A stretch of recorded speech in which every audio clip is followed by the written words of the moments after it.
guys, and welcome back to my channel. So today I have a guest. My name's Daniela, and today we're going to be speaking a bit about the 100-day placement.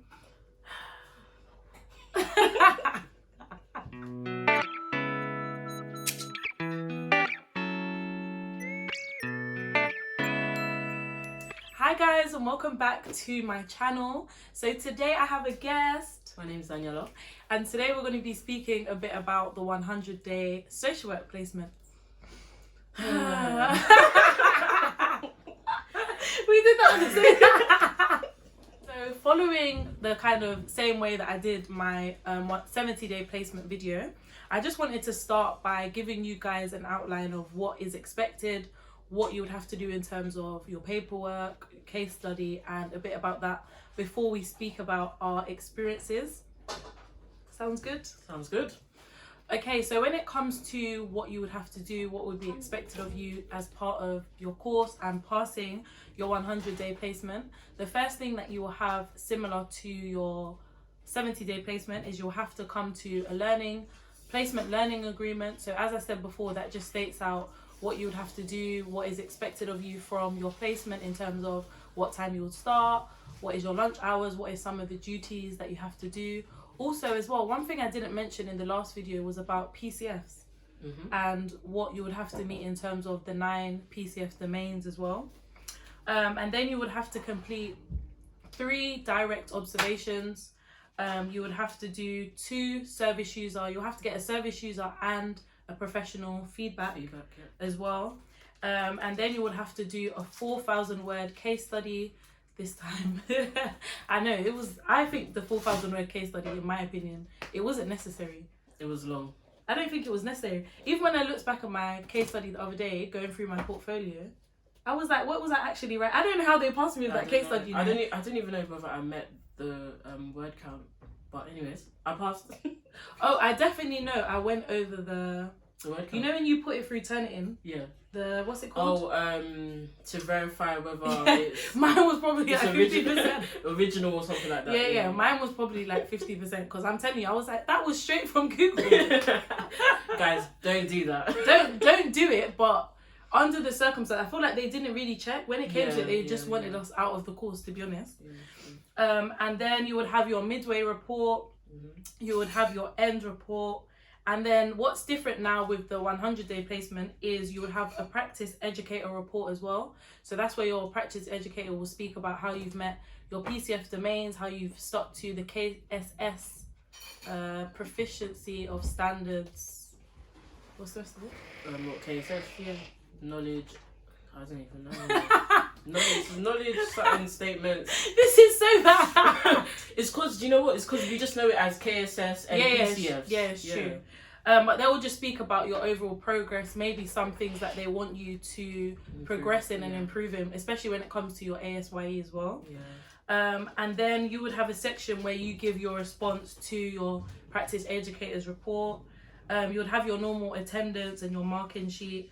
And then one thing that you would have as well in the 100-day placement portfolio is you would have to do your leadership questionnaire, which is just a simple tick box and response based on... What was the leadership questionnaire about? It wasn't really about the placement. No, it was a mixture of different questions based on your experience, what you're going to do moving forward. It was a mixture of different things. I think every uni does it slightly differently, to be fair. But I felt like that tick box thing was, you know, when the university has like something they have to feed to the people who are funding the course. I think that's what it was. Basically just something for you to do. Just something for you to do that's just not necessary, basically. Okay, so now we're going to speak a bit about our experience on our 100-day placement. So me and Daniela was in the same council, but I was in the looked after children's team and I was in the child in need team that dealt with child protection cases, a few LAC cases, and also court cases as well. Okay, so to speak a bit about my experience on my 100-day placement, I worked in a looked after children's team where I had 6 cases of my own and 3 joint cases. So whenever you have a joint case, it's just when you're working on a case with another social worker.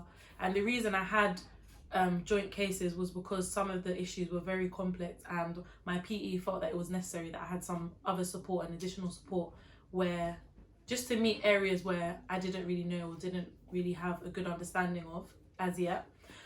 So whatever social work role you're going to be placed in, you're going to be required to have statutory duties. So it doesn't matter what team you're in. So you'll have your statutory visits, you will have your case note write-ups, you will have your meetings, and maybe just other administration tasks that you're asked to do or you have to complete. Like with looked after children, there's something called, it's like a carer review that you have to do every few months, which is just you analysing and assessing the person who's caring for your child, basically. So in the looked after children's team, you will have 6 weekly LAC visits, which is where you have to meet your child. Sometimes you do direct work, sometimes you just need to assess the home situation, just check on that child.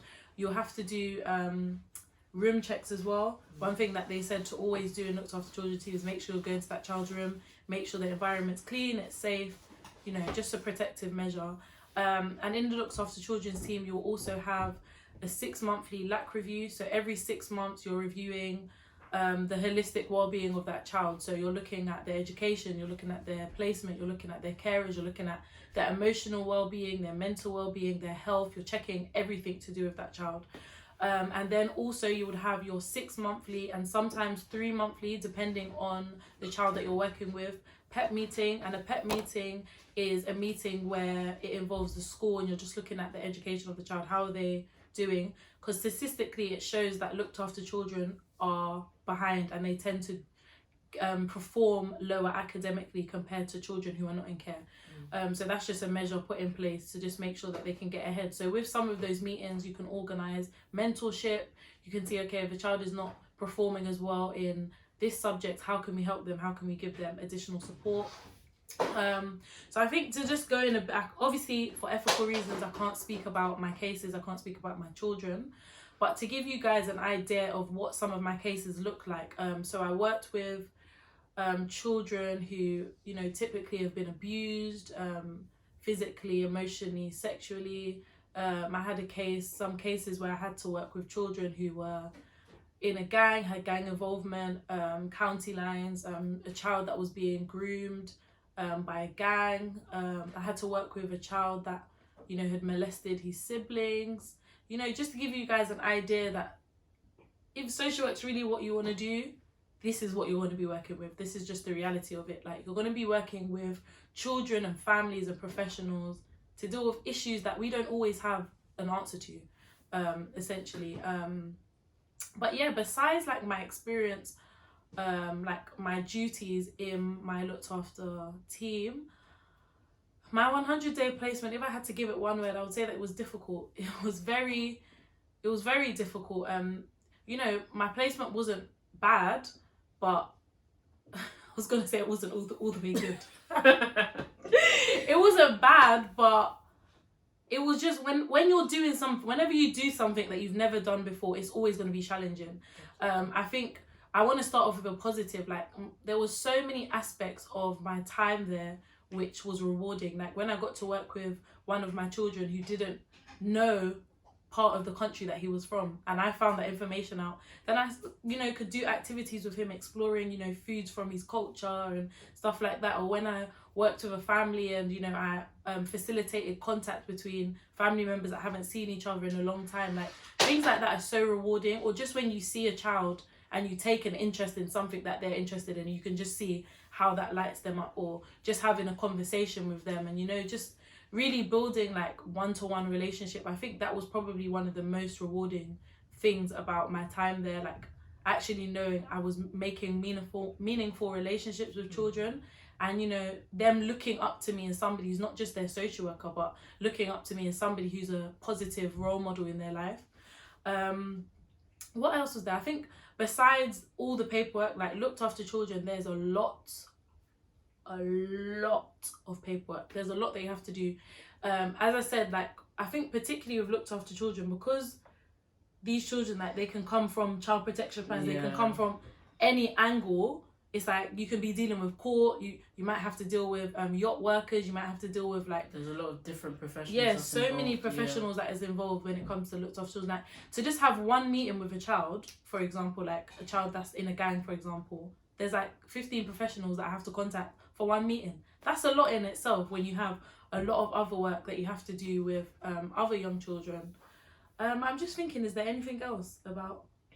Shall I talk about my experience and then we can move on to... Yeah. We can speak about it. So I was in the Child in Need team. So in the Child in Need team, they dealt with child in need plans, but also child protection plans and also court cases.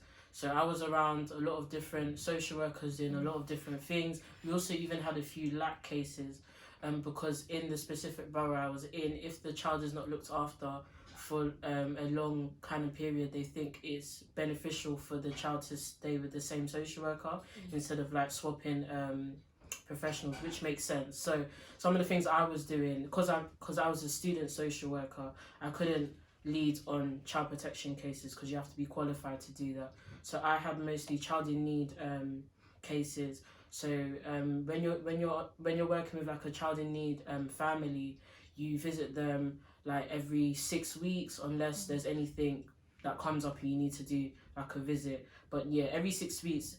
And then you do reviews every 3 months. So that's child in need review meetings. So you might go to the school. Normally the school is there if they have a safeguarding nurse. So most of the time the children are allocated safeguarding nurses.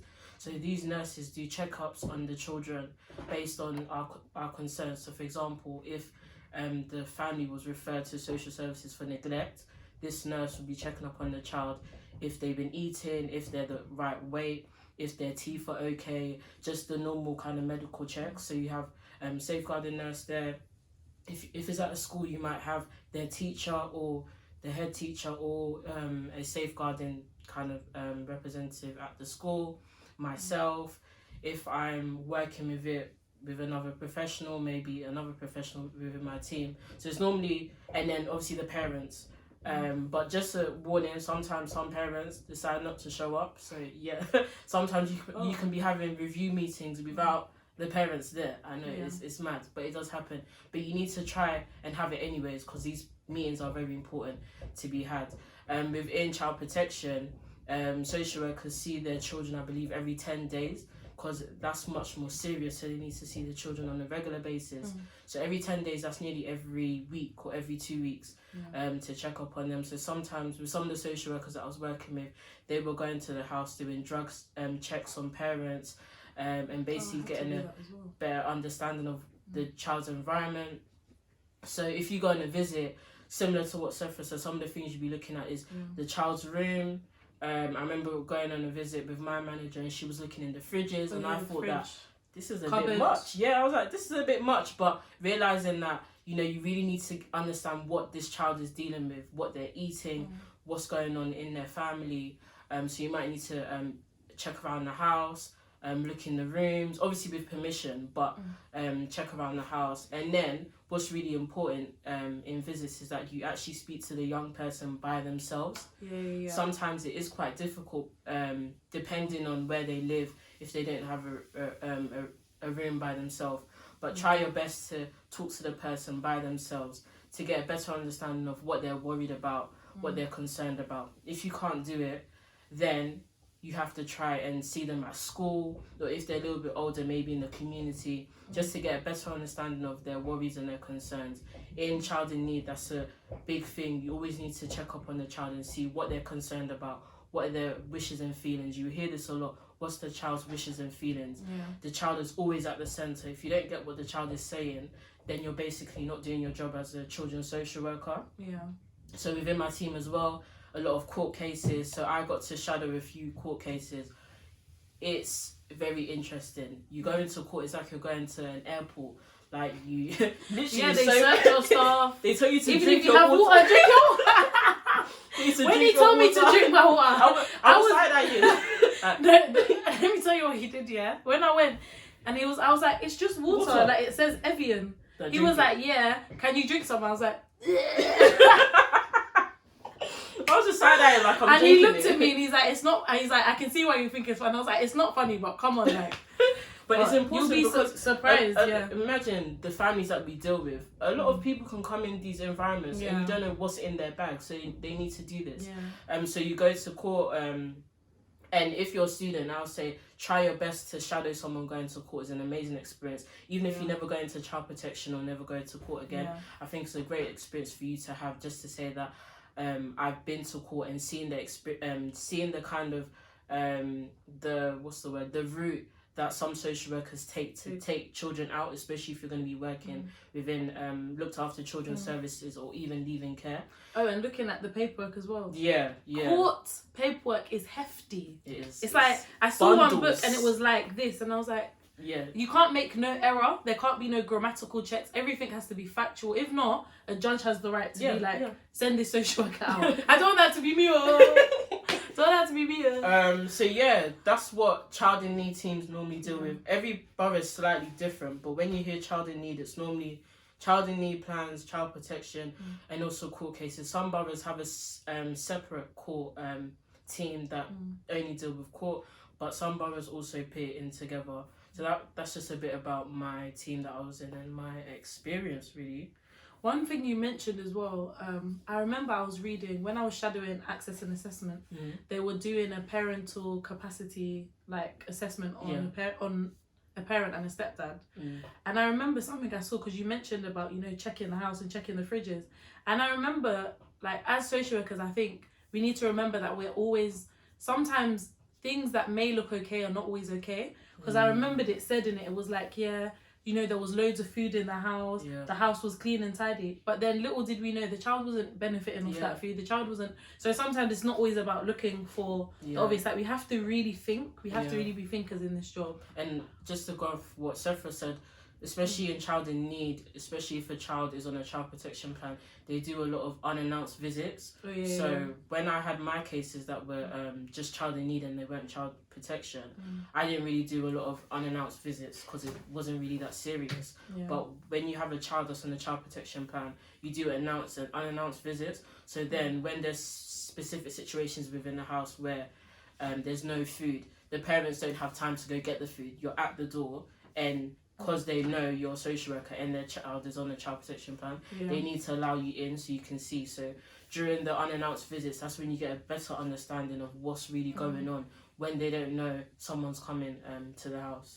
So. Oh, that's if they let you in. I went on an unannounced visit. That's if they let you in. And this woman was like, "You're not coming in my house." I was like, "Ah." Yeah, if they let you in. She was not. She was not having it. But they do know that social workers can do unannounced and announced visits. But if they do let you in. But if they don't, they're just setting up themselves to fail because it gets escalated. And I forgot to say, basically there's which you study in uni, but there's a whole route. So normally people come in through either child in need or child protection. But if that doesn't work, it gets stepped up and then it goes into pre-proceedings and PLO and all them different stuff. So don't believe in the lie that social workers just come in and take people's kids within a few days. It doesn't work like that. We don't even have the power to do that within a few days unless it's an emergency. Unless it's an emergency, And even it's not us, it's actually police powers that do that. So there's a long process before someone's actually taken out of their home. And if you go into social and you read the chronologies and the case notes, you will see how much work social workers do. You have to minute everything. You have to write down phone calls, texts, anything you do, you have to write it down. So just to add that. Another thing we was going to speak about is how it is working in a council. Okay, so the next point that we're going to be discussing is what is it like to work in a council and what they don't tell you. I don't even know where to start with this question, because I think firstly what I will say is whenever you're working in, not even just working in a professional environment, when you're working in, when we was in college and stuff like that, environments where it has people, there's always going to be problems and there's always going to be issues and there's always going to be things that surface. But I think if we start bang on the head, what's something that they just don't tell you working in a council? I mean, I know that Sephra and her kind of team dealt with this a lot, but the whole hot seating thing, that was a nightmare. Not for me specifically. My team, we had it allocated. But I remember speaking to some people from uni, and they'll literally come in and be like, "Oh, this woman said, why are you sitting in my seat?" in my seat? As if we're in primary school. the pettiness. But this is what I'm saying. With people, you're always going to get problems. You're always going to get pettiness. But the hot seating thing was just a joke. But then I think if you're in a position where you're going to be hot seating in your placement, as you get along in your placement, you're not really going to want to sit with your team much anyway. Yeah. Especially when you have a lot of work to do. It's just refreshing. Because I think we were saying like, if we wasn't in the same council and if we didn't do a 100-day placement as well, how much of us was there? Like 16, 15? There was a lot of us, yeah. A lot of us. If we went together, we don't know how we would have got through Yeah. it. We really don't, because I think we was each like a support system for one definitely. another. But the hot seat, like the pettiness, not even that, but like... I remember someone telling me, I don't know who it was, but someone said that. Someone came up to them and said, "You student social workers, yeah, I've had enough of you." I was just thinking, this borough has student social workers every few months. That makes sense. And wasn't you once a student social worker? Oh, come off it. Yeah. That's one thing I noticed. It's almost like when you become a driver and you've been driving for 4 years, you're so impatient with people who are learning. It's like, because you've been in a role long enough, don't forget your process and don't forget you was once where I was. Yeah. And also, even just to add on from that, unfortunately, people are gonna call you the student. Some people are not even gonna want to know your name, even though you're a student, you are still a professional and you're dealing with cases. People just see you as a student. Yeah. So, just if you're called a student, don't get offended. But that's how in local authorities that I guess are so used to students being around, they just say, "Oh, the students coming. Oh, the student social." Some of them don't take us seriously as well. Yeah. I remember I went for a yacht review meeting. And they were like, "Are you the social worker?" And I was like, "Yeah, but I'm a student social worker." "Oh, so where's the actual social worker?" I was like, "I'm the student social worker. I'm the one doing the case notes. I'm the one writing the business. I'm the one getting disrespected by the child. I'm the one that's doing this. Yeah. I'm the one that's getting blasted by 20 professionals in my email. I'm the social worker." The only difference is that we're not getting paid. Let's not even talk about that. That's the only difference. We're not getting paid at the end of the month. But best believe, like, I think maybe after the first 2 months, I can actually say, no, I'm the social worker now. Yeah. Like, this is actually my job, because everything's falling on me. I'm the one doing all the work. Yeah, so, you're the one writing the case notes. Yeah. And another thing they don't tell you is the amount of paperwork you have to do sitting behind the screen. I know at uni, especially for us, obviously we came to social work thinking we're going to have a lot of direct work contacts with young people and families. Yeah. Unfortunately, if you're within the council doing statutory work, it's not like that. It's not like that. You're behind the desk a lot. Yeah. You're doing paperwork, especially if you're in LAC. You're doing a lot of paperwork for these children, which is understandable because we are their corporate parents and we have to make sure everything is done. Because if it isn't, I think LAC is like, don't get me wrong. Looked After Children is an amazing team if you have the drive for it. But I just feel like remember, like, Looked After Children, most of them, they can't be in borough. So they can be anywhere. Do you know what I mean? Anywhere. They're travelling up. There was times I was coming home at 9 o'clock in the morning, at 9 o'clock in the evening, and I'll be on the train. Luckily, I took a laptop. I was on the train writing up my case notes for things that would have caused me to breach. Do you know what I mean? And come out of timescale. So it's just like, I don't know. I just feel like to be in a Looked After Children's team, for me personally, we need to be given at least 50 days annual leave because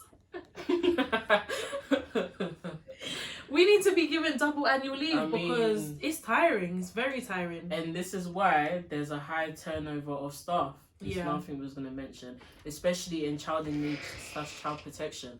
I was picking up cases from old social workers that didn't do their job. So I'm here picking up, doing all these different things. And I'm like, I'm not even allocated this case. But obviously you work together as a team. Every borough is a little bit different. But within our borough, they go through like this systemic kind of practice. So it's teams that hold the cases rather than just one person. So if let's say one person is not in, the whole team will pick up different things. I love that though. Yeah, because there was times I couldn't do visits and I was like, can you please go on the visit and just give me the notes and I'll do the case note, because it just wasn't feasible. Yeah, it works out. I think it's good. It's good to work in a borough that has that kind of systemic practice, especially if you're doing child protection. You don't want to be the one with like a lot of cases and it's like, I have a visit due and everyone's just scratching their head. Well, you better do it then. You want a supportive team.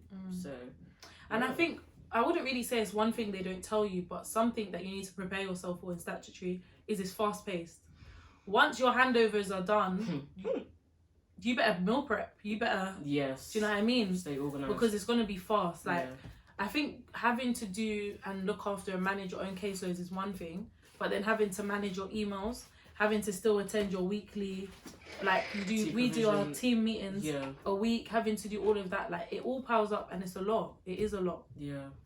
But I think for me, I wouldn't change my experience because it taught me how to be quick. Like in the beginning, I was writing case notes and stuff. Remember, you had to do reflections as well. Yeah, that's the thing I was gonna say. And as well, you're a student. You're a student. We done a fast track course, so we're having assignments as well. And sometimes we went to uni and we're also on placement. So that's like balancing 3 different things. And you have a personal life. No, we don't have personal life. Well, you can try Your personal life is on hold. And some people were working. Remember, some people actually working. Like people who had children and stuff had to pay rent. What are you talking about? It's a lot. I think this feeds into our next topic about mental health. Yeah. And making sure that, you know, when you're before, not even just about social work, generally in life, you need to really be mindful of your mental health. Like, you know, learn your triggers, learn the things that get you down, like learn how to manage stress. For me, and I mean, I didn't get to go gym much, but snacks, it really helped. Like, remember where we worked, there was every corridor you'll go down, there's snacks at the end. So I think snacks really it's true. It really kept us. Really changes. That woman that used to bring them nice salt and vinegar crisps from Iceland, listen, that helped me, boy. But then it didn't help me at the same time because when we had work to do, we're all you know, gathering and socializing and eating snacks. But I mean, sometimes you just gotta have a break, innit? And like, for example, even lunchtimes, even making sure you have lunch, that's very important, because you will see social workers, a lot of them have bad habits of eating their lunch at their desk and then typing and answering the phone. And not actually having that break, not having a break. So make sure you have your lunch, make sure you stay organised, and try your best to leave placement early if you can. I remember Sephra was good at that. She would be walking past me. No, she would be walking past me saying, "Bye, Daniela," and I'm still there. Like, no, right. Listen, if we had like those meetings we used to have and we finish at 4:30, who am I? Who am I to go back to my desk for half an hour? I'm done. If I finish a meeting at 3:45, who am I to go back to the office? By the time we get back to the office, it's 4:15. Who am I to log on for 15 minutes? It's true. And no, I'm going. And that reminds me of toil. They don't tell you about toil. Yeah, they don't. That you can take toil. For example, as I mentioned before, you know, sometimes I'll be coming back home at 9:00 p.m. You know, 9. You claim your toil. Yeah. So for example, the next day you might come in later. Yeah. Just remember, you actually have rights as a student, but sometimes they don't tell you. I think as well, making sure that you have a support system. Like as I said, if it wasn't for, you know, my uni friends and people I had on placement, I really don't think I would have been able to manage it all. And you know, having people praying for you and supporting you, and even utilizing your personal tutor if they're good. Like that's what they're there for.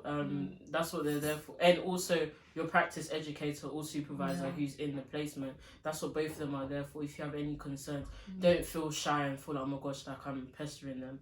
I think that's a solid relationship you need to build. My practice educator was amazing. Like, I can actually say she was amazing. Yeah, that's something you definitely need to, because other people might treat you as a professional, but your practice educator will continue to remind you that, remember, give yourself grace, you're still a student and you're still learning. Even though these people are coming to you and telling you to do this, you can ask questions. So I think that concludes what they didn't tell us. I just feel like there's another thing they didn't tell us. I can't think of anything for now. Oh, well, it's not really something they didn't tell us, but don't think that you're a superhero and you can solve every problem. Oh yeah. Like, when I first came into social work, I remember speaking to, what was our teacher's name? Well, I'm not going to say her name, the black lady. I know the ones that we love. Her, I forgot her name. Well, it slipped my mind right now, but I remember after my interview, because I knew I got it. When I went to that interview, I was like, yeah, I got the job. I got the job, you know. I got the, I'm on the course. But I said to her, I was like, you know, one thing, like, I really want to come out of, not just come out of my retirement or whatever feeling accomplished, but I really want to, like, bring solutions. She was like, if I tell you the truth, you probably won't. In a lot of your cases, you probably won't. And that's the truth. Like, you can do all you can do, but you need to remember, when it comes to children and families, we're working with children and families who have deep-rooted issues. like not just physical, spiritual as well. There's a lot of issues that, you know, these families we're going to be working with have. So, you know, sometimes like you can be working with a young person, you can be doing everything, but they can't receive it right now because of what's happened before care. A lot of children have a lot of trust issues. And also we was even mentioning this previously, there's a lot of generational stuff where sometimes you look in like the caseload, chronologies, and their mum was in care, and her mum was in care, and you see all of these like different things, and literally the whole family line have known social services all their life. Like literally in some families you have like a social worker is literally like an auntie that everyone knows. Like social workers is known in the or family. everyone hates or everyone hates. So you have families that just know social workers all their lives. So imagine you going in as a student, like it's a lot of pressure to put on yourself. Probably the 29th social worker as well. One family said to me, you know, the past 10 years you're a 34th social worker. I said, what? I'm noting it down. The thing is, for me, I didn't know what to do. I was just like, oh, okay, and my name's Saffron. Nice to meet you. I was like, nice to meet you, and I'm just your student social worker. No. But I think it can put so much pressure on us. But I think once a child and a family knows you're genuine, be yourself. Once they know you're a genuine person, you're going to have no issues. There was one family who my manager said to me, I don't know how you broke through because no one's been able to break through. And I said, if I'm honest with you, I was just myself. I didn't come in acting like I knew everything. When they came firing darts at me, I listened and I said, how can I make it better? I can't apologise and reverse anything that previous social workers have done, but how can I make it better with the time I have with you? So I think just being genuine. And just one thing to add, I think is very important, that you don't get in the bad habit of just thinking family and children are just cases. Remember that they're actually real people with real issues. Because sometimes in the office you can hear this different terminology. Oh, this case I'm dealing with this case and that case. It can be easy for you to just look at your file and just see names and just forget that these people are real, and I need to treat them like real people when I go on a visit, making sure that even though I've had a bad day and you know a lot's gone on, I'm giving my best to this child or giving my best to these families, because they do realise they know when you're not being genuine, when you're just coming in to just do a tick box exercise, where you're just coming in to do a visit because you have to, but not because you care. So I would say at the start of your career and just this journey, just don't forget to be human and treat other people like human beings. It will definitely take you and as well, like, despite what you may read about the person, I said after a prison visit I went on, you know, they were telling me about this young person, and they were like, this person's like this and no social worker's been able to engage with this person and blah blah blah. Afterwards I was like, that's my bro. He's not, obviously he's not my bro, but I was just like, that person is lovely. Like, there's nothing. The person engaged with me, I engaged with them. There was no rudeness, there was nothing like that. So after that I said to myself, I will always read a file, but go into it with a blank slate. Not stupidly and forgetting everything that's there, but give a person a chance to show you who they are. Because I think as well, sometimes, like, one of my young people said, oh yeah, but everyone knows about my family, everyone knows why I'm in care, blah blah blah. And I had to say to that person, I was like, but I don't know you, I've never met you before, so this is your opportunity to show me who you are, despite what you know I've read or what I know about you.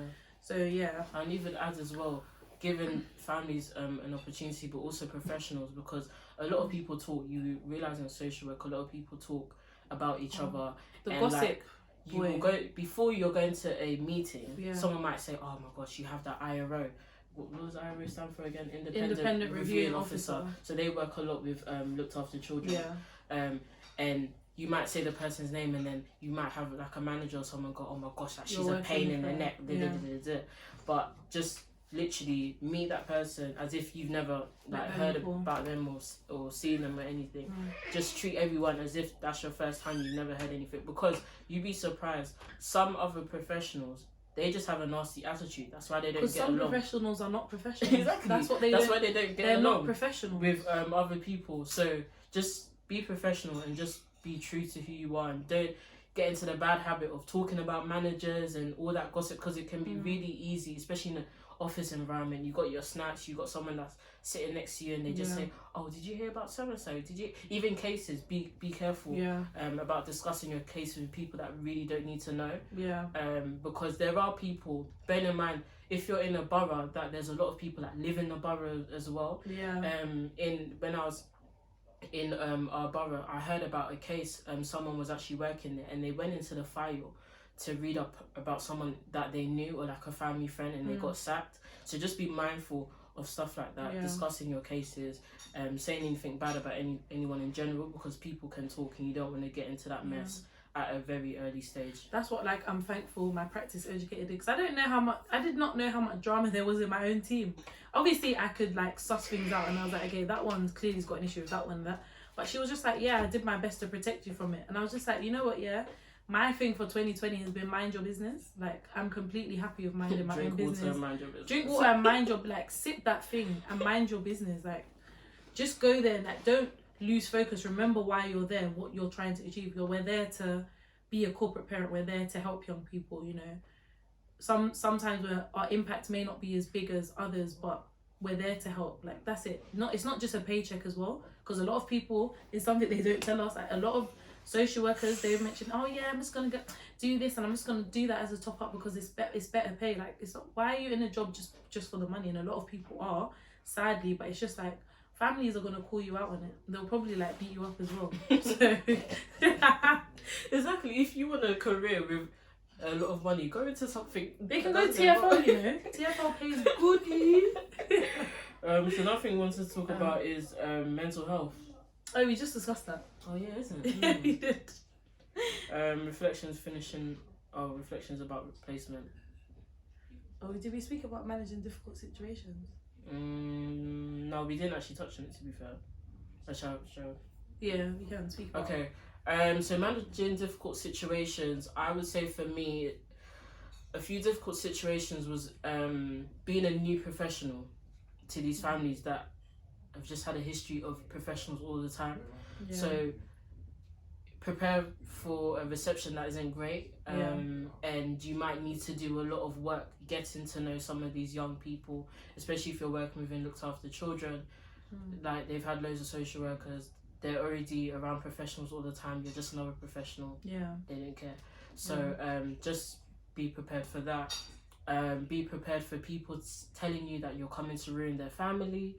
I remember receiving a long message from a parent saying that I'm coming to ruin their family, and I've only been working with her for about a week, and I just looked at the message like, I actually felt like crying. I actually felt like crying because I was like, no one's ever said this to me in my life.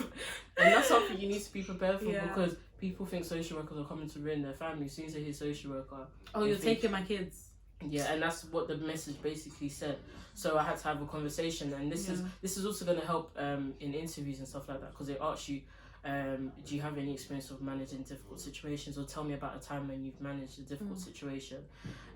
So for example, with this situation, how I managed it was that I just had an honest conversation with her that, look, I didn't come into this profession to be taking children, and from what I've learned in my degree, it takes a long time for me to even get to that stage. You're gonna have to work with me, and I'm gonna have to work with you, because I don't want to take your children away, and I'm sure you don't.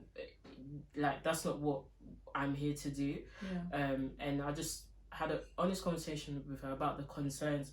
So with that specific situation, it was domestic violence. So just had an honest conversation about like the concerns that we have and what we can do moving forward. And after that, she did kind of warm up to me, knowing that I'm just not coming in telling her what to do, but I'm actually coming to her level. That's really important. Coming to the person's level and understanding what the concerns are, because also you're working with a lot of people from different cultures. Some people, unfortunately, they're used to seeing domestic violence within their house. Their parents kind of went through it. All these different things that we come in as social workers and we say, this is abuse, this is that.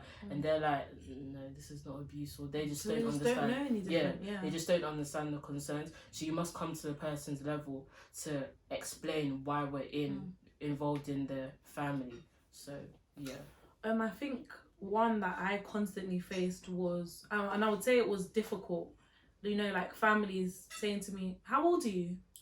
Oh, do you have kids? Oh, are you married? Like, almost like, because I'm not married, I'm young, and I don't have kids, I can't advise you. Yeah, you don't have any experience. I don't have any experience. Like, what can you tell me about parenting? What can you tell me about kids? How old are you again? You look very young. Yeah, thank God I look younger than I actually am. But, you know, that doesn't mean that I can't advise you. Like, wisdom comes from above. Yeah. We know this. Like, just because you're older than me, it doesn't mean that you're wiser than me. It doesn't mean, what do you know about what I've experienced in life? So I think with a family, they were just like, you know, how old are you? Look, well, no, not even just with one of the young people. He was just like, oh, but you look kind of my age. I was like, I am kind of your age, but I'm also your social worker. So you need to respect my boundaries, and we can speak as friends, because I'm not gonna, you know, you don't have to be so formal with me. I want you to be yourself. I want you to feel comfortable and free around me, but I'm not your friend. I'm not your age mate. Boundaries. And with another family, you know, like, what can you tell me about taking away kids? Have you got kids yet? No. But you from what you're demonstrating, you shouldn't be a parent right now. That's the thing. You need some support. And I think it's hard, just even when we think about our own parents and when we say things, it's hard for older people and, you know, to just receive something from somebody younger for the mere fact that I'm younger than you. Yeah, it's pride. So I think how I manage it, one family had to say, you know, we're not here to discuss me. We're here to discuss you because I'm your social worker. Period. Period. That's it. So can you tell me, how's your day been? Let's discuss. Do you know what I mean? It's about you. It's about you. It's not about me. It's about you. What you did. It's not even funny, but it's real. Like, I think you have to really be assured in yourself. You have to be confident to even address people who may be twice your age. You have to be confident, because we can give an experience of somebody we know who like cried at a visit.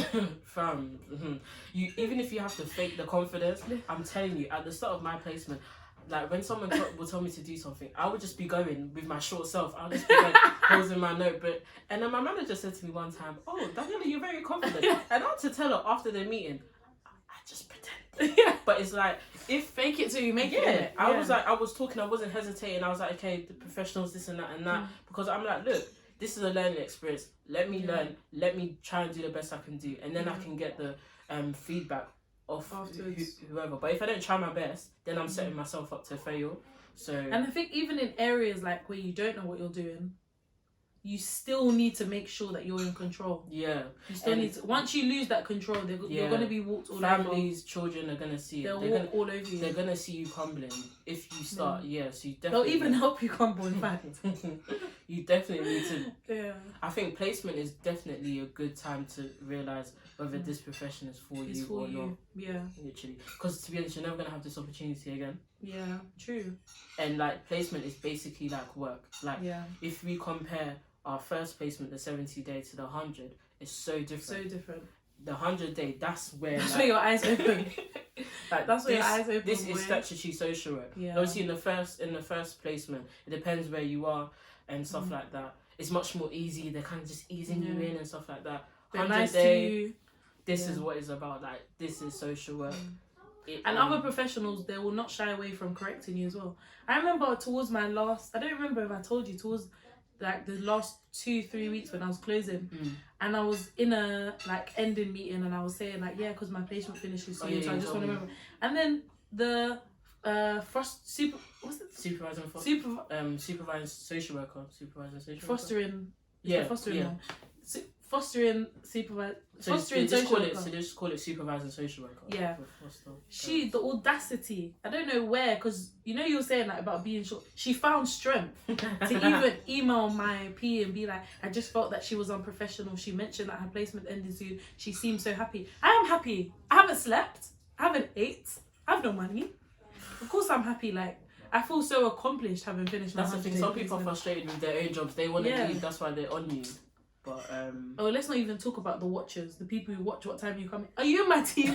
Are you my P? So what if I came in at 9:30? Are you my P? Some people behind the desk like, yeah. Oh yeah, she's here now. I'm like, but then that's the thing, because they know you're a student. It's like they just want to just find. Well, I didn't really have experience of that, but like, some people, they just want to be able to be like, oh, this student's not good, this student's good. You're not my practice educator anyway, so what are you doing? And furthermore, you're not the person who justifies or even tells me if I can be in this job or not. Yeah. You're not. Yeah, you meet a lot of interesting people, let me tell you that for sure. A lot of interesting people in the office. Yeah. But you're going to meet people as well. Like, one thing I really loved about the placement is I was around social workers who've been in the game for 20 years. Yes. They're the people who like put me straight. Sephora, I can see that leave it. Da-da-da, just go and do it anyway because you see the managers there, advice. they're watching like the advice I got from one particular social worker. Like I wish I just took her number. She set me straight. I know like they're talking about AS, just do the AS way because in a few years you don't want them to see you as someone who's less qualified. You want to be, they're telling you to go on what visit. Don't even come back after that. Go home and sleep. Like having people who can really advise you. Like even the some of the women we had like from the prayer meeting and stuff like having Christian counsel and stuff. Like it was just amazing. I think that's definitely a positive about our placement. It was a nice location. There was a lot of different facilities within the building. I'm grateful. Even the little like teas and coffees and things at the I'm end grateful of for the tea and coffee. all of that. So the placement wasn't all bad. It was very I think the placement was balanced. But it was challenging because it was a new experience. And it was very different to the 7 day. Like, that's the thing. 7 day placement. I was one day I was like to my my PA, I was like, oh, I'm just really tired. I'm gonna come in at 11. I came in at 12. He was like, hi. I was like, hi. That's the thing. I was placed in a school in my 70-day placement. So imagine school. They're starting from 9 to about 4. Sometimes you're in the playground. Sometimes you're in the class. You're not really doing much paperwork all that much. That was a lot of direct work. So imagine me coming from that environment, being a student social worker, and then shadowing the child protection lead occasionally, and she doesn't have meetings all the time. So then being in a 100-day placement statutory, always behind the desk, you just when you come into the building and the office, you just see a sea of computers and just people. It's just a very different. The phone ringing every second. The phone was another thing, man. I had to. Some days when I had things to do, I was like, I'm sorry, but if it's not urgent, you have to wait. You I have need to prioritize. Learn how to prioritize things as well. Emails, everything, because I think at the start, I don't know about you, but at the start, I was just replying and doing everything as it comes. Then when things started piling up, I realised, no, Daniela, this ain't gonna work. There's priorities. Some cases, I didn't even touch them for days because it's like the review meeting is not until a few months. 3 weeks. So I can sort that out later on. But right now, I've got a family that's going through this. This is important, so you definitely need to prioritise. And as Sophia said, talking to professionals that's been in the game for ages, those are the people that's going to give you the gems. Like, this form, just copy and paste it from here, the information's here. And even with the ASYE, there was one lady, she's like, when you're done and you get it, just contact me and I'll help you with the thing. Like, having people like that, to just... Not to make it easy for you, but to just, like when someone's a step ahead, it's not necessarily that they're trying to make it easy for you. They know what it's like to not have the support. And to learn from, really. Networking, getting the contacts. But our last discussion is just about our end reflections of our 100-day placement. And I think for me, it was definitely a learning curve. But I wouldn't change the experience for anything. I learned a lot. I learned a lot about myself as well, my weaknesses, my strengths. There's a lot of things that come out of that placement. I was like, I'm really good at this. I'm really good at being quiet in the midst of chaos and stuff like that and working under pressure. I think one thing we're speaking about as well is I really valued some of the people that I met in terms of social workers who've been there for like 20 years.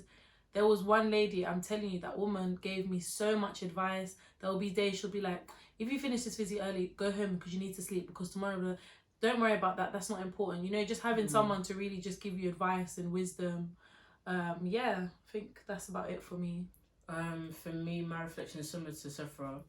I wouldn't trade it for anything. I think I learned so much about child protection and before studying social work and just telling family and friends that I'm going to study social work, the main thing was, oh my gosh, like social workers take away kids from their families while you're going to social work, blah, blah, blah. I said there's not even enough placements. But just being in a team that actually deals with like court cases and all of them stuff, just learning that it's actually not that easy, and no social worker, the social workers that I met, they don't find joy in taking kids away or going to court. They complain, they don't want to. Most of them try their hardest to work with families to prevent that, and that's the thing that most social workers do. They try and prevent going to court and doing all them stuff. But obviously if families don't engage, if families don't change, there's only so much you can do within the timescales. So I definitely loved my experience. It was challenging at times. But I definitely learned a lot about myself as well. I learned that I'm actually quite good at faking to be confident. But actually, yeah, like realizing that I can actually do this. Do you know what I mean? We Like, can actually do I it. can go into a room of professionals and actually be the youngest and the shortest, but own it like a boss. Period. And sometimes you're in rooms with professionals where sometimes you're the only black person as well. Oh yeah. Well, I don't know. After watching Everybody Hates Chris, I think I kind of learned how to just navigate it. But yeah, just being in different rooms with different people and just learning how to present yourself as a professional. So definitely, the placement was great, and having people like Sefra and everybody else around just to support was also a positive. So yeah, we had jokes where if it wasn't for them lunch breaks where you're just laughing, I don't know how we would have got through just it. Releasing. You just need that person to release. To vent, yeah. And then you can go back to your desk. But would I stay in child protection or go into child protection? I don't know. I'm currently working within leaving care as a personal advisor. So it's quite different from child protection. I'm going to see how it goes, and I think it's great experience as well. Within social work, you know, whatever you can do is great experience. So I'll see how it goes. I don't think I will go into child protection, only because I don't want to be taking people to court. It's needed, and we discussed this, it's definitely needed. Because some children definitely, they can't stay with their parents. Like, it just can't happen. But I don't know whether I have the heart to do that. So yeah, what about you, Sefra? Even for me, I don't know if I wouldn't completely cancel it, because, you know, as I've been told, different teams is different in different boroughs. That's like true. Everyone has a different way of working. So even though right now I'm saying I wouldn't work in looked after children, in another team it might be something completely different. But for now, just because of the paperwork and the travelling, I just don't think I can do it. So I start a job next week where I'll be working in CAMS just until I get my ASYE. So I'll kind of see how that goes. I've got an interest in many things right now, and I think with the versatility of social work, and, you know, it's so broad, you can work anywhere. You're just limiting yourself if you're just looking for one area. Like, get all the experience now, especially while you don't have kids. Like, don't have them kind of, well, not for everyone, but even if you do, not say you can't, but while you can, get as much experience as you can, you know. Definitely. I agree. There's no experience that's like bad, whether it's in charities, whether it's in, because there's different areas of social work. You have adult, you have children, you have mental health, you have disabilities.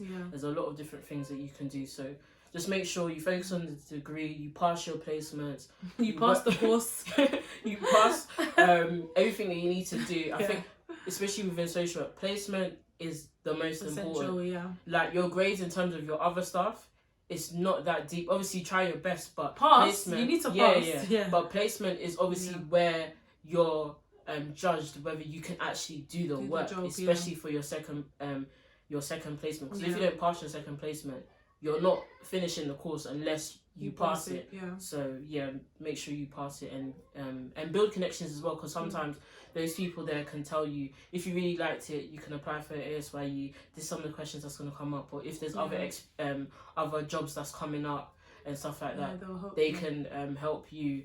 And so make sure you just build good connections, because your name, if you are a good student social worker, your name will be remembered, because your name is on file, and it will be like, oh my gosh, like, I remember Daniela, I remember Sefra working in this place. So just make sure and give it your best as well. Like, you know, as much as we're telling you a lot of things, give it your best. Go in with open heart and a big mind and just positive. Give it your best, because with every experience, what you put in is what you're going to get out. So put your best in and you're going to get the best out. That doesn't mean you're not going to have weaknesses. That doesn't mean you're not going to have challenges. But put your best in and you will get what you put in. I'll say, even though it's not a job and you're not getting paid, treat it like a job. Because if it's a job. It's a job, but you know, some people, they just come in thinking, I'm a student, I can get away with not in social work, though, not in this job. No, darling, your name is on the reports. If anything happens, they're coming to find you. No pressure, but just make sure you treat it like a job, or like how you would be at work. Being on time, being professional. I remember when we were leaving, one of the things that someone told us about the student social workers coming in is, for their interview, they were just dressed like anyhow, like in jeans and stuff. That doesn't even make any sense to me, because I'm just like, first impressions count. In year 10, you're taught shirt and smart trousers and shoes. Like, when they said that, I was just like, what kind of... This is what I don't even want to mention areas, but what kind of ghetto people is coming? Yeah. So, yeah. But yeah, guys, we're wishing you all of the best on your 100-day placement. If you're watching this and you're still getting an idea of what social work is about, we still want to be social workers even after our fast track madness, you know. But yeah, thank you so much for watching this video, and I'll see you guys in my next one. Bye.